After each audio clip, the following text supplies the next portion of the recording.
నమస్తే, welcome to Bharati TV.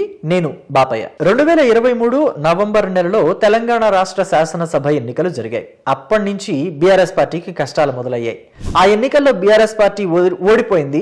అప్పటి నుంచి కూడా వాళ్ళకి ఇబ్బందులు ఎదురవుతూనే ఉన్నాయి అనేక రకాలుగా. అంటే కేసీఆర్ ఆరోగ్యం సంబంధించి కావచ్చు, లేకపోతే కాళేశ్వరం కేసులు కావచ్చు, ఎలక్ట్రిసిటీ కొనుగోళ్ల కేసులు కావచ్చు, ఈ కార్ రేసింగ్ కేసులు కావచ్చు, అన్నీ కూడా. బట్ అన్నిటికన్నా ప్రధానమైన కష్టం ఏంటో తెలుసా? కేసీఆర్ ఇంట్లోనే వేరు కుంపట్లు రగలటం. కేసీఆర్ ఇంట్లో నలుగురు నాయకులు ఉన్నారు, అంటే కేసీఆర్తో కలుపుకొని. ఒకళ్ళు హరీష్ రావు, రెండు కవిత, కేటీఆర్, సంతోష్ రావు. మొత్తం వీళ్ళంతా కూడా ఒకళ్ళంటే ఒకళ్ళకి పడదు. కేటీఆర్ అంటే హరీష్ రావుకి పడదు, హరీష్ రావు అంటే సంతోష్ రావుకి పడదు, సంతోష్ రావు అంటే కవితకి పడదు. మొత్తం అంతా ఒకళ్ళ మీద ఒకళ్ళు ఎలిగేషన్స్ చేసుకుంటూ ఉంటారు. తాజాగా కేటీఆర్కి సంబంధించి అలాగే కేసీఆర్కి సంబంధించి కవిత ఒక భారీ ఎలిగేషన్ చేశారు అని చెప్పేసి ఇప్పుడు న్యూస్ అంతా కూడా స్పెక్యులేట్ అవుతుంది. అదేంటంటే, తాను ఏదో ఒక రోజు ముఖ్యమంత్రిని అవుతానని, ఆ రోజు ఖచ్చితంగా బీఆర్ఎస్ పార్టీ నాయకుల అవినీతి చిట్టా బయటకు తీసి వాళ్ళని జైళ్లకు పంపుతాను అని చెప్పేసి కవిత ఎలిగేషన్ చేశారు. అంటే బీఆర్ఎస్ పార్టీ నాయకులు అవినీతి చేశారు అని అంటే అది ఖచ్చితంగా కేసీఆర్ని కేటీఆర్ని ఉద్దేశించి కాదా అని చెప్పేసి అంతా కూడా ఇప్పుడు మాట్లాడుకుంటున్నారు. ఎందుకంటే 2014లో బీఆర్ఎస్ పార్టీ అధికారంలోకి వచ్చింది. 2023 నవంబర్ నెల వరకు కూడా అధికారంలో ఉంది. అంటే ఆ 9.5 సంవత్సరాలు కూడా బీఆర్ఎస్ పార్టీ వ్యవస్థాపక అధ్యక్షుడు కేసీఆర్ ముఖ్యమంత్రిగా ఉన్నారు. మరి ముఖ్యమంత్రికి ఆ పార్టీలో నేతల అవినీతికి సంబంధం లేదు అని అంటే నమ్మే విషయమేనా?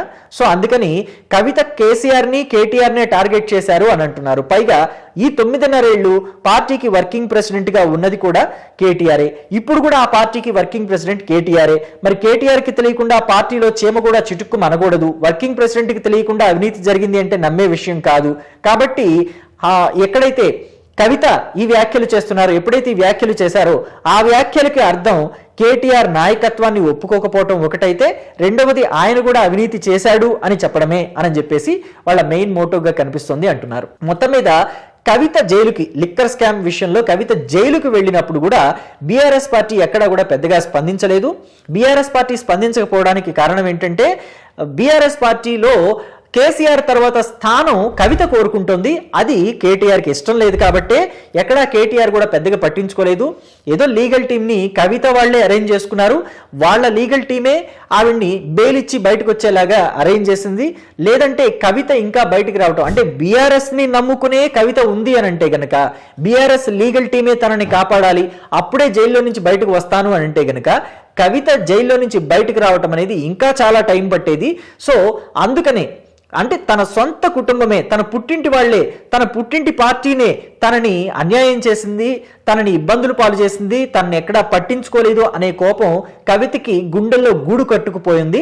అందుకనే కవిత కేసీఆర్ని కేటీఆర్ని కూడా టార్గెట్ చేస్తోంది అని చెప్పేసి చాలా మంది అంటున్నారు. అంటే ఇప్పటికే హరీష్ రావుని సంతోష్ రావుని టార్గెట్ చేసేసారు ఆవిడ ఆల్రెడీ. వాళ్ళిద్దరిని అయితే ఇండైరెక్ట్ గా అనలేదు, డైరెక్ట్ గానే అన్నారు. హరీష్ రావు సంతోష్ రావు ఇద్దరూ కూడా కాళేశ్వరం విషయంలో డబ్బులు దోచేశారు, అవినీతికి పాల్పడ్డారు అని చెప్పేసి అన్నారు. ఆనాడు కూడా వాళ్ళని డైరెక్ట్ గా అన్నారు కవిత, అయితే ఇండైరెక్ట్ గా టార్గెట్ చేసింది అప్పుడు కూడా కేసీఆర్ని అని చెప్పేసి పొలిటికల్ అనలిస్టులు అంతా కూడా అన్నారు. ఎందుకంటే వాళ్ళిద్దరు, అంటే ఒకళ్ళు ఎంపీ సంతోష్ రావు ఎంపీ, హరీష్ రావు మంత్రి, మరి వాళ్ళిద్దరూ అవినీతి చేశారు కాళేశ్వరం విషయంలో అనంటే ముఖ్యమంత్రిగా ఉన్న కేసీఆర్కి ఏమీ తడి ఆరకుండా, అంటే చేతులకు తడవకుండానే వాళ్ళిద్దరూ అవినీతి చేశారా? ఆ అవినీతిలో భాగం ఖచ్చితంగా కేసీఆర్కి కూడా ఉండే ఉంటుంది అని చెప్పేసి లాజిక్ తీశారు కాంగ్రెస్ పార్టీ వాళ్ళు, బీజేపీ పార్టీ వాళ్ళు. పైగా ఇక్కడ బీజేపీ కాంగ్రెస్ విషయం వచ్చింది కాబట్టి ఇక్కడ కూడా ఇంకొక విషయం మాట్లాడుకోవాలి. తెలంగాణలో చాలా మంది ఏమంటున్నారంటే, కవిత వెనుక కాంగ్రెస్ పార్టీ ఉంది, కాంగ్రెస్ పార్టీనే కేసీఆర్ మీద, కేటీఆర్ మీద, హరీష్ రావు మీద, సంతోష్ రావు మీద వ్యాఖ్యలు చేయిస్తుంది, ఆరోపణలు చేయిస్తుంది అని చెప్పేసి కొంతమంది అంటున్నారు. లేదు, అసలు కవిత వెనుకుంది బీజేపీ పార్టీనే. సో బీజేపీ పార్టీనే కవిత చేత కేటీఆర్ మీద, కేసీఆర్ మీద, హరీష్ రావు మీద, సంతోష్ రావు మీద అవినీతి ఆరోపణలు చేయిస్తోంది. పైగా బీజేపీనే కవిత వెనక ఉండి తెలంగాణ రాష్ట్ర వ్యాప్తంగా ఏ కాన్స్టిట్యుయెన్సీల్లో అయితే బీఆర్ఎస్ పార్టీ ఎమ్మెల్యేలు ఉన్నారో వాళ్ళందరి మీద అవినీతి ఆరోపణలు చేయించడానికే కవితతోటి ఈ జనజాగృతి అనే సంస్థని ఏర్పాటు చేయించి ఆవిడ చేత పర్యటనలు చేయిస్తూ బీఆర్ఎస్ పార్టీ ఎమ్మెల్యేల మీద ఎలిగేషన్స్ చేస్తున్నారు అని చెప్పేసి కూడా మాట్లాడుతున్నారు. అందుకే తాజాగా మాధవరం కృష్ణారావుకి సంబంధించి కవిత అలాంటి ఎలిగేషన్స్ చేశారు, ఆయన మీద అవినీతి ఆరోపణలు చేశారు, మాధవరం కృష్ణారావు కబ్జాలు చేశారు, అక్రమాలు చేశారు, ప్రజల ఆస్తులు ఆక్రమించారు అని చెప్పేసి ఆవిడ చేత ఎలిగేషన్స్ చేయించారని చెప్పేసి కొంతమంది మాట్లాడుతున్నారు. అయితే మాధవరం కృష్ణారావు కూడా అంటే కవితని టార్గెట్ చేయబోయి డైరెక్ట్ గా కేసీఆర్ ని టార్గెట్ చేశారని కూడా మనం ఇక్కడ చూస్తున్నాం. ఎందుకంటే నేనేమి అవినీతి అక్రమాలు చేయలేదు, నేను ఎవరు ఆస్తులు దోచుకోలేదు, కానీ కవితే తన తండ్రి అధికారంలో ఉండగా మంత్రుల స్థానాల్ని అమ్ముకుంది, మంత్రుల పోస్టులను అమ్ముకుంది అని చెప్పేసి ఆయన కామెంట్ చేశారు. నిజంగా కవిత మంత్రి పోస్టులను అమ్ముకుంటే అసలు కేసీఆర్ సీఎంగా ఉండగా మంత్రి పోస్టులను అమ్ముకోవడానికి కవితకి ఎలా సాధ్యమవుతుంది? కవిత భర్తకి ఎలా సాధ్యమవుతుంది? అవ్వదు కదా. సో కేసీఆర్ ప్రమేయం లేకుండా కవిత ఎలా మంత్రి పోస్టులు అమ్ముకుంటారు? డబ్బులు తీసుకుని మంత్రి పోస్టులు అమ్ముకోవడానికి అదేది కిరాణా కొట్లో సరుకులు కాదు కదా, కందిపప్పు లేకపోతే జీడిపప్పు కాదు కదా అమ్ముకోవడానికి, కేసీఆర్కి తెలియకుండా అమ్ముకోవడానికి. సో ఇదంతా కూడా మాధవరం కృష్ణారావు తనకి తెలియకుండానే కేసీఆర్ని టార్గెట్ చేసేశాడు, కవితని టార్గెట్ చేయబోయి.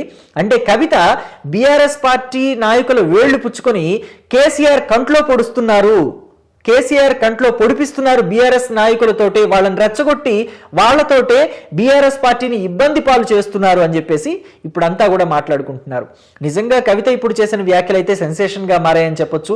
బీఆర్ఎస్ పార్టీ నాయకులు ఎవరైతే అన్యాయాలు అక్రమాలు చేశారో వాళ్ళందరినీ కూడా తాను ముఖ్యమంత్రి అయితే ఖచ్చితంగా జైళ్లలోకి పంపిస్తాను అనటం నిజంగా సెన్సేషన్ టాపిక్ అయింది ఇప్పుడు మాత్రం. దీని మీద మీరేమనుకుంటున్నారో మీ అభిప్రాయాన్ని కమెంట్ బాక్స్ లో తెలియచేయండి. ఎందుకంటే ఇక్కడ బీఆర్ఎస్ పార్టీలో నుంచి ఎలాగైతే కవిత బయటకు వచ్చారో, అంటే వాళ్ళ సొంత ఫ్యామిలీ మెంబరు ఆడపడుచు, ఆ ఇంటి ఆడపడుచు, బీఆర్ఎస్ ఇంటి ఆడపడుచు. అలాగే ఏపీలో చూస్తే వైఎస్ఆర్ కాంగ్రెస్ పార్టీ నుంచి కూడా షర్మిల బయటకు వచ్చారు, ఆ ఇంటి సొంత మెంబరు, పైగా ఆ ఇంటి ఆడపడుచు, జగన్మోహన్ రెడ్డికి తోడబుట్టిన చెల్లెలు, రక్తం పంచుకుని పుట్టిన చెల్లెలు. కానీ ఆ ఇంట్లో నుంచి కూడా షర్మిల బయటకు రావాల్సి వచ్చింది. అయితే ఈ కవిత ఇక్కడ బయటకు వచ్చి బీఆర్ఎస్ పార్టీ మీద, బీఆర్ఎస్ పార్టీ నాయకుల మీద ఏవైతే అవినీతి ఆరోపణలు చేస్తున్నారో వాళ్ళని జైల్లో పెట్టిస్తానని ఎలాగైతే వ్యాఖ్యలు చేస్తున్నారో అటువంటి వ్యాఖ్యలు మాత్రం షర్మిల చేయలేదనే చెప్పాలి. కంపేర్ టు కవిత, షర్మిల చాలా బెటర్. ఇక్కడ షర్మిలతో కంపేర్ చేస్తే కవిత చాలా రఫ్ అండ్ టఫ్ అని కూడా చెప్పాలి. ఒక మాటలో చెప్పాలంటే కవిత బీఆర్ఎస్ కొప్పులో నిప్పులాగా తయారైంది. ఆవిడ్ని గెలికిన కొద్దీ, ఆవిడ్ని అంటే ఇంకా స్ప్రెడ్ చేసిన కొద్దీ కూడా, రఫ్ చేసిన కొద్దీ కూడా ఇంకా ఆ నిప్పు ఇంకా పెద్దదయ్యి బీఆర్ఎస్ పార్టీని తగలబెడుతుంది. ఆ విషయంలో బీఆర్ఎస్ పార్టీ నాయకులు జాగ్రత్తగా ఉండకపోతే, ఆవిడ్ని రెచ్చగొట్టడం, ఆవిడ్ని రబ్ చేయటం ఆపకపోతే ఖచ్చితంగా ఆ రాపిడికి బీఆర్ఎస్ పార్టీని బూడిదైపోయే ప్రమాదం కూడా ఉంటుంది అని చెప్పడంలో ఎటువంటి సందేహం కూడా లేదు అంటున్నారు పొలిటికల్ అనలిస్టులు. మరి దీని మీద మీ అభిప్రాయాన్ని కామెంట్ బాక్స్లో తెలియచేయండి. Thank you.